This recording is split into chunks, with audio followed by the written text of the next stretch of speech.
বন্ধু বান্ধৱীসকল, আজি কেইবাটাও গুৰুত্বপূৰ্ণ খবৰ OPS-ক লৈ আজি অলপ আলোচনা কৰিছোঁ।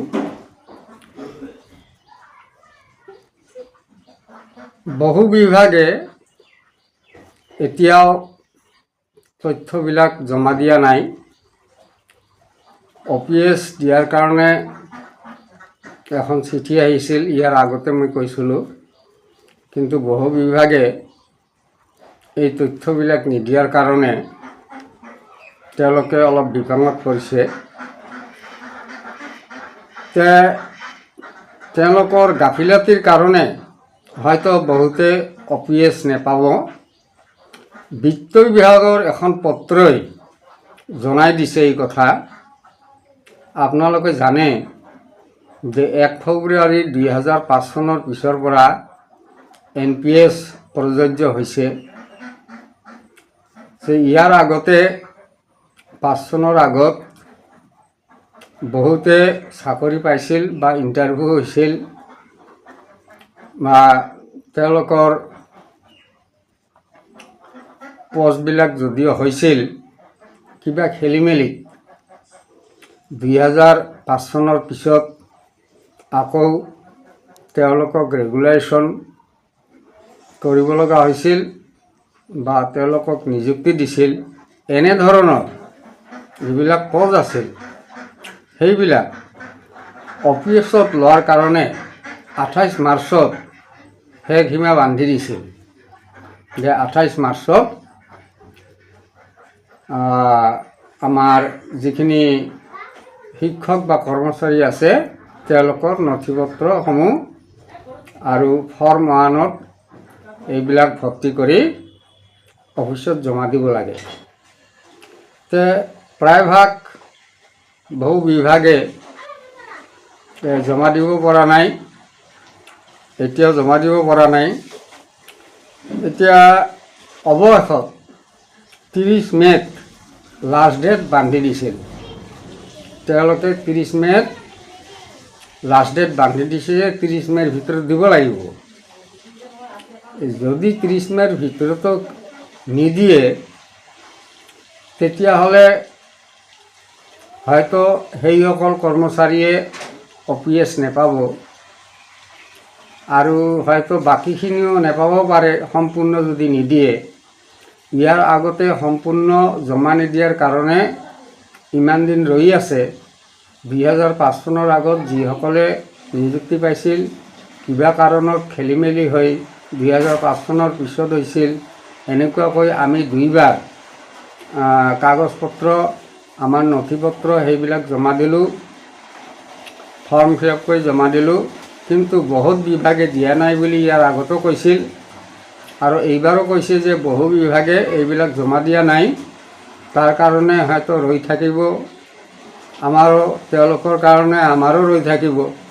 গতিকে মই আপোনালোকক অনুৰোধ কৰোঁ যে যিবিলাক বিভাগে এতিয়াও জমা দিয়া নাই তেওঁলোকক মই ফৰ্ম ফিল আপ কৰি অফিচৰ লগত যোগাযোগ কৰি তেওঁলোকক জমা দিবলৈ মই অনুৰোধ জনালোঁ। এতিয়া তেওঁলোকৰ সমীক্ষা মতে 10ৰ পৰা 15,000 আমাৰ শিক্ষক বা কৰ্মচাৰী আছে NPS-ত আৰু অভিযোগখিনি লগালে হয়তো 25,000 হ'ব। অভিযোগখিনিক হৈ 25,000 আমাৰ মানুহ হ'ব। ইয়াৰ মাজতে আন্দোলনো চলি আছে, অসমতো চলি আছে আৰু অল ইণ্ডিয়া বেচিছত আমাৰ দিল্লীত যন্তৰ মন্তৰত আন্দোলন চলি আছে। এইপিনে আমাৰ ৰাষ্ট্ৰীয় অধ্যক্ষ বিজয় কুমাৰ বন্ধু ডাঙৰীয়া তেখেতে লাগি আছে আৰু আমাৰ ৰেলৱে বিভাগৰ শিৱ গোপাল মিশ্ৰ ডাঙৰীয়া তেখেতো লাগি আছে। তেখেতে আমাৰ এই 8 পে কমিশ্যনৰ লগতে পুৰণি পেঞ্চনটো দিব লাগে বুলি দাবী কৰি আছে। সকলোৰে আমাৰ OPS হওক, যিখিনি আছে সকলোৰে OPS হওক বুলি এইটো দাবী কৰি আছে।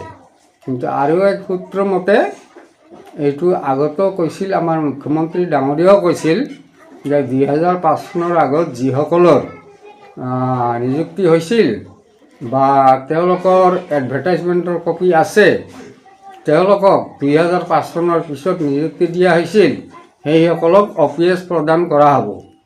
সেই মৰ্মে বহুত বিভাগে কাগজ পত্ৰ জমা দিব পৰা নাই বা নথি পত্ৰ জমা দিব পৰা নাই, সেইকাৰণে ৰৈ আছে।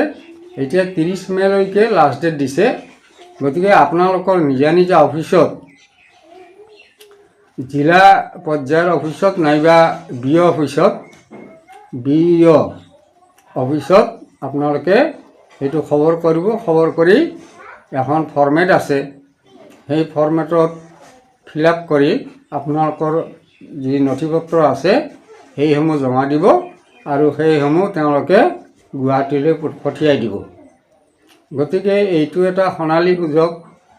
যদি চৰকাৰে দিব খুজিছে 2005 চনৰ আগত যিখিনি আমাৰ নিযুক্তি হৈছিল, তেতিয়াহ'লে আপোনালোকে আৰু পলম নকৰিব। এইখিনি মই জনাই দিলোঁ। আপোনালোকে, আমি জমা দিছোঁ, কিন্তু আপোনালোকে বহুতে জমা দিয়া নাই, যাৰ ফলত কৈছে যে 28 মাৰ্চত যদিও আছিল, এতিয়া আমাৰ কি কৰিছে, 30 মেলৈ, হয়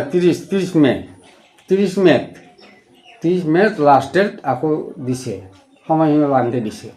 গতিকে আপোনালোকে এইখিনি জমা দিব। সম্পূৰ্ণ বাতৰিটো আপোনালোকে চোৱাৰ কাৰণে যদি আৰু জানিব খোজে, মোৰ ডেছক্ৰিপশ্যনত ইয়াৰ লিংকটো দিয়া থাকিব। মোৰ এই ভিডিঅ'টোৰ ডেছক্ৰিপশ্যনত লিংকটো দিয়া থাকিব। সেই লিংকত আপোনালোকে গোটেই খবৰখিনি পাব। ধন্যবাদ, আপোনালোকক মই এইখিনি জনাব পালোঁ। ধন্যবাদ, আজি ৰাখিছোঁ।